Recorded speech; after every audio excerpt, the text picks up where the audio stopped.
Movie की starting में हम लोग देखते हैं एक मिनी ट्रक ड्राइवर को जिसके ट्रक से एक हिरण का एक्सीडेंट हो जाता है। लेकिन हैरानी वाली बात ये थी कि इतना बुरा एक्सीडेंट होने के बावजूद वो हिरण मरता नहीं है। वो खड़ा हो जाता है और उसकी आंखों का रंग बदल जाता है और अब वो बिल्कुल भी नॉर्मल नहीं लग रहा था। दरअसल ये हिरण यहाँ फैले जोम्बी वायरस की वजह से जोम्बी बन चुका था। इसके बाद हम लोग देखते हैं इस आदमी को जिसका नाम है शेओक वू। ये एक कंपनी में फंड मैनेजर है और ये काम में कुछ ज्यादा ही बिजी रहता है, जिसकी वजह से इसका डाइवोर्स भी हो चुका है। और शेओक वू की बेटी का नाम सुवान है और आज उसका बर्थडे है, इसलिए शेयोक वू उसके लिए एक सरप्राइज गिफ्ट लेके जाता है। लेकिन सुवान जब उस गिफ्ट को खोलती है तो वो उस गिफ्ट को देखकर बिल्कुल भी खुश नहीं होती, क्योंकि उसके पिता ने जो गिफ्ट अब की बार दिया है वैसा ही गिफ्ट उन्होंने पिछली बार भी दिया था। शेयोक वू अपने काम में इतना ज्यादा बिजी रहता है कि उसे इस बात का ध्यान ही नहीं था कि वो अपनी बेटी को वही गिफ्ट दोबारा से दे रहा है। इसलिए वो काफी शर्मिंदा भी होता है और उसे इस बात का एहसास भी था। सुवान अपने डैडी से कहती है कि मुझे मोम से मिलना है। आज सुवान का बर्थडे था, इसलिए शेयोक वू उसकी माँ के पास जाने के लिए मान जाता है। अगले सीन में हम लोग देखते हैं एक रेलवे स्टेशन का, जहाँ पे एक ट्रेन बुसान जाने के लिए लगी होती है।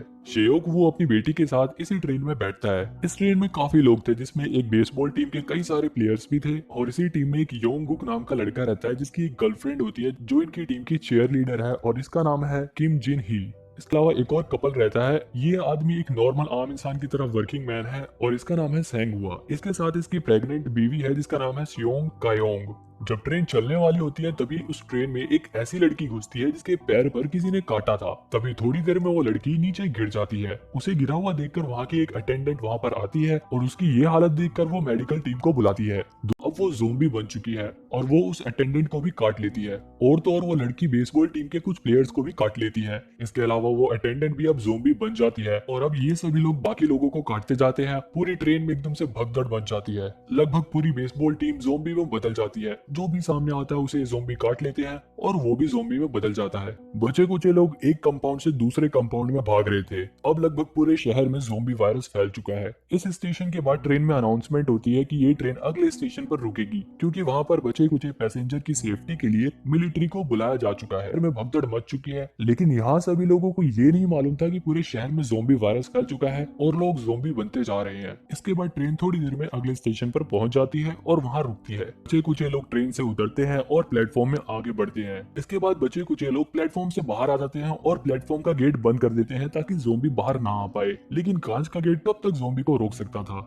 सभी लोग भागकर वापस ट्रेन में घुसने जाते हैं कि जब भी कुछ लोग गलत गेट खोल देते हैं और ट्रेन के अंदर से भी बहुत सारे ज़ोंबी बाहर निकल जाते हैं। अब लोग आगे आगे और उनके पीछे पीछे ज़ोंबी भाग रहे थे। तो योंग सूक ट्रेन अटेंडेंट को पकड़ के बोलता है कि भाई किसका वेट कर रहे हो, चलो जल्दी वरना हम लोग मर जाएंगे। लेकिन जिन्ही उनसे बोलती है कि अभी मेरे दोस्त प्लेटफॉर्म पर ही हैं, उनको आने दो तब हम चलेंगे। लेकिन योंग सूक बहुत ही मतलबी था। वो ट्रेन अटेंडेंट से लड़के ट्रेन चालू करवा लेता है, उसकी बीवी को लेकर और अपनी बच्ची को लेकर उस कंपाउंड से चला जाता है। यहाँ पर हम देखते हैं कि सभी ज़ोंबी गेट तोड़कर शेंग हुआ को भी मार डालते हैं। लेकिन यहाँ पर सिर्फ सेंग हुआ ही नहीं मरा था, बल्कि यहाँ पर उस बूढ़ी औरत को भी ज़ोंबी मार डालते हैं। दूसरे कंपाउंड में पहुंचकर शियोक वू योंग सूक के ऊपर काफी गुस्सा करता है। शियोक वू उससे कहता है कि अगर तुमने गेट सही समय पर खोल दिया होता तो आज वो बूढ़ी औरत और शेंग हुआ जिंदा होते। लेकिन योंग सूक को इससे क्या फर्क पड़ता था। वो तो उल्टा लोगों को भड़काता है कि ये लोग तो ज़ोंबी के पास से आए हैं, ये इन्फेक्टेड हो सकते हैं, इसलिए हमारे साथ नहीं रह सकते, इन्हें किसी और कंपाउंड में चले जाना चाहिए। बाकी लोग भी यही कहते हैं कि हाँ इन्हें यहाँ से चले जाना चाहिए। वहीं वो बूढ़ी औरत अपनी बहन को ज़ोंबी बना हुआ देखकर काफी सदमे में थी। इसके बाद शियोक वू भी गुस्से में आकर उन सभी के साथ दूसरे कंपाउंड में चला जाता है और इनके साथ जिन्ही भी चली जाती है। इन सभी के जाने के बाद ये लोग उस कंपाउंड का गेट अच्छे से बंद कर देते हैं ताकि वो लोग यहाँ पर ना आ सके। यहाँ पर हम देखते हैं कि उस बूढ़ी औरत की बहन कंपाउंड के गेट को खोल देती है, क्योंकि उसकी बहन के ज़ोंबी बनने का कारण यही लोग थे।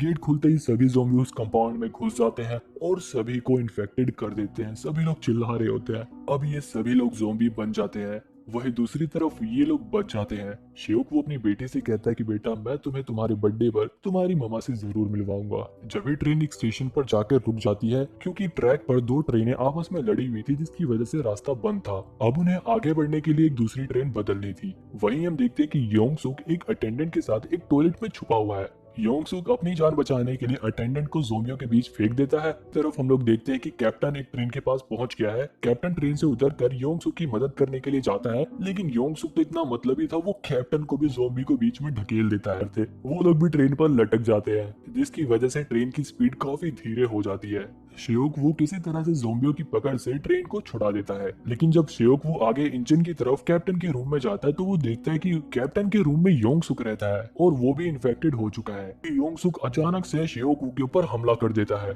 शियोक वू योंग सुक से अपने आप को बचाने की बहुत कोशिश कर रहा था, लेकिन योंग सुक शियोक वू के हाथ पर काट लेता है। शियोक वू को पता था कि अब वो भी इन्फेक्टेड हो गया है। वो फटाफट उस प्रेग्नेंट औरत को और अपनी बेटी सुवान को कैप्टन के रूम में ले जाता है और उन्हें ट्रेन के बारे में कुछ बेसिक सी बातें बताता है। शियोक वू ना पढ़ रहा था। शियोक वू उस रूम से बाहर आ जाता है और खूब रोता है और रोते रोते अपनी बेटी के बारे में सोचता है। वो अपनी बेटी के साथ बिताए लम्हों को याद करता है और उन्हीं यादों को अपनी जिंदगी के आखिरी लम्हों में अपनी आंखों में सजोए शियोक वो हंसते हंसते उस ट्रेन से कूद जाता है। दूसरी तरफ सुवान बहुत रो रही थी। इसके बाद हम देखते हैं कि थोड़ी देर बाद वो ट्रेन बुसान स्टेशन पहुंच जाती है। यहाँ पर ये दोनों ट्रेन से उतरते हैं और एक टनल से होकर आगे जाते हैं, जहाँ पर बहुत सारे मिलिट्री वाले बैठे हुए थे। मिलिट्री वाले जब इन्हें देखते हैं तो वो समझ नहीं पाते कि ये एक नॉर्मल इंसान है या कोई इन्फेक्टेड ज़ोंबी है, इसलिए वो लोग तय करते हैं कि इन्हें गोली से उड़ा दिया जाए। जैसे ही वो लोग गोली चलाने वाले थे कि जब ही सुवेन वही पोयम गाती है जो वो अपने पिता को सुनाने वाली थी। मिलिट्री वाले ये समझ जाते हैं कि ये लोग नॉर्मल इंसान है और वो लोग इन दोनों को रेस्क्यू कर लेते हैं। और ऐसी ही मूवी देखने के लिए चैनल को सब्सक्राइब कर लो और इस मूवी का ये सेकंड पार्ट देखो।